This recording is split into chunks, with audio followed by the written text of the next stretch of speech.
This is Live from Prairie Lights. I'm Julie Englander. When you see a person in a wheelchair, do you see a person first or do you see their chair?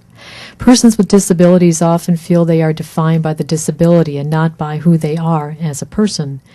In his new book, 7 Wheelchairs, A Life Beyond Polio, Gary Presley explains in intimate and honest detail his life after contracting polio as a young boy and his struggle not only physically but also emotionally as a paraplegic. For years, Presley thought that finding love and getting married would always be just a dream. But this year, he and his wife, Belinda, celebrate their 17th anniversary and live in Springfield, Missouri. Please welcome Gary Presley to Live from Prairie Lights. Thank you very much. Welcome, Gary Presley. Your book is wonderful, and it gives us much to think about and really a good education. We'll talk with you, and also we'll talk later a little bit with Belinda Presley. We'll hear from her, and later in the program, the studio audience will have a chance to ask questions as well. Gary, in your book, you candidly describe contracting the polio virus and how it changed your life.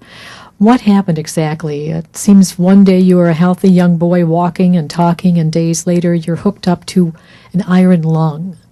I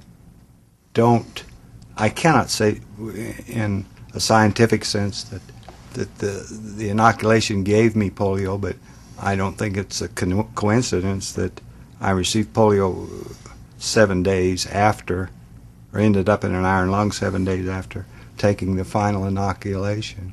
My mother was greatly afraid of polio, and when we first went to heard about the Salk vaccine being approved, my brother and I were first in line.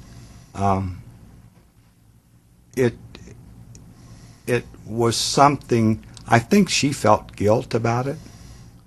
I don't feel anger toward her or anger toward the vaccine or the vaccine accident, because the vaccine has done so much good in the world.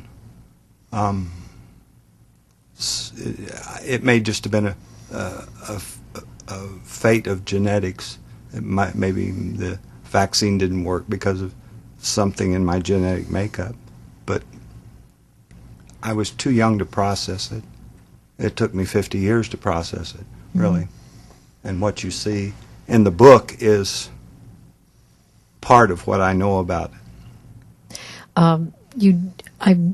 Is one of the selections you're going to read about that? It's about taking the shot, okay. Taking the inoculation. Would you want me to read it now? That would be good. Yeah, we'll read. This is the opening chapter. Okay. It's a very short chapter. It begins, I want to remember that final step toward my destiny, that one pace forward to stand under the needle. I watched the point descend toward my arm, and I turned away. I know I was wearing Levi's. I always wore Levi's. Was I wearing my favorite solid black cowboy boots, the ones that had prompted the local kids to nickname me Tex? I don't know. I wasn't nervous. I wasn't fearful. I'd taken dozens of inoculations. I'd grown past worrying about the minuscule pain, but I remained skittish about the idea of being stuck, and so I never watched the needle penetrate my skin. Dr. Capetti struck. I felt the sting, only a sting then, but it was an unspoken promise of pain I cannot describe, not even now. I would walk 7 days more, only 7 days, and then I would be lifted into an iron lung and never walk again. And walk never again. That's an interesting use of phrase, because my editor, Holly Carver, and Charlotte at the University of Iowa Press, and I discussed the order of those words. I misread them, and it's "and walk never again," and I deliberately chose that because of the phrasing, the way it sounds, and in some way it mirrors other uses of the same phrase.